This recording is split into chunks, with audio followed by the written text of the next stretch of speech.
ইকরা, আমার নারী একটা কথা বলতো, পরের পুত কুত্তার পুত।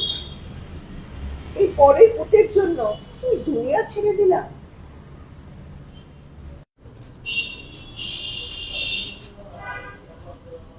ইকরা, আমি না তোমার উপর অনেক রাগ করছি।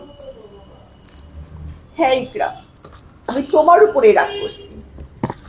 একটা মেয়ে হিসাবে আমার অনেক কষ্ট হয়েছে।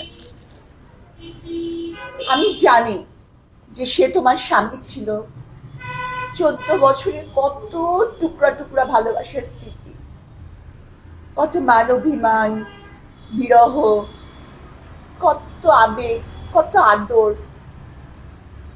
কিন্তু ওই একটা বেচাই তোমার জীবনে সব হয়ে গেল। সে তোমাকে ছেড়ে চলে যেতে পারে দেখে তুমি দুনিয়ায় ছেড়ে দিলা। তুমি একবারও তোমার সন্তানের কথা ভাবলা না? বিশ্বাস করো ইকরা, আমিও একজনকে ভালোবেসে বিশ্বাস করছিলাম, কিন্তু তার জন্য আমি সব হারাইছি। আমার চাকরি, আমার সম্মান, আমার সব কিছু, আমার সংসার। কিন্তু যখন আমার নিজেকে শেষ করে দেওয়ার কথা মনে হয়েছে না, তখন আমার মনে হয়েছে যে আমার সন্তান, আমার ছেলে যখন স্কুলের প্যারেন্টস মিটিং এ যাবে, তখন সে তার মাকে পাবে না। আমার মেয়ে, তাকে তো আমি মুখে তুলে খাওয়াই দিই, সে খাওয়ার সময় আমাকে খুঁজবে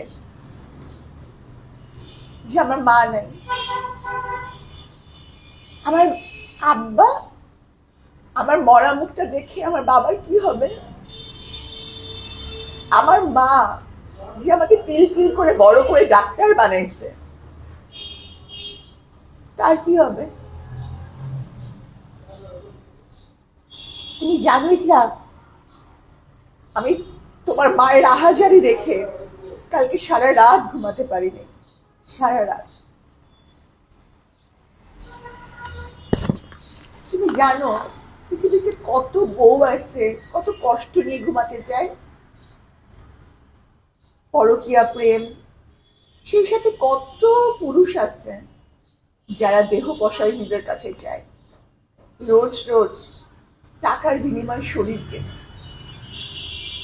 তারা কি করবে এটা? তারা সবাই মরে যাবে। আমি ইকরা আর ইকরার মতন অনেককে বলতেছি, জীবনে তো কষ্ট আসবেই, কিন্তু প্লিজ, পৃথিবী ছেড়ে যাওয়া যাবে না, নিজেকে শেষ করে দেওয়া যাবে না। যখন কিছু নিজের হাতে থাকে না, তখন একটা জিনিস করতে হবে, সেটা হচ্ছে ধৈর্য, সহ্য। তোমার ভাগ্যের সুখ তোমাকে আল্লাহ দিবেন।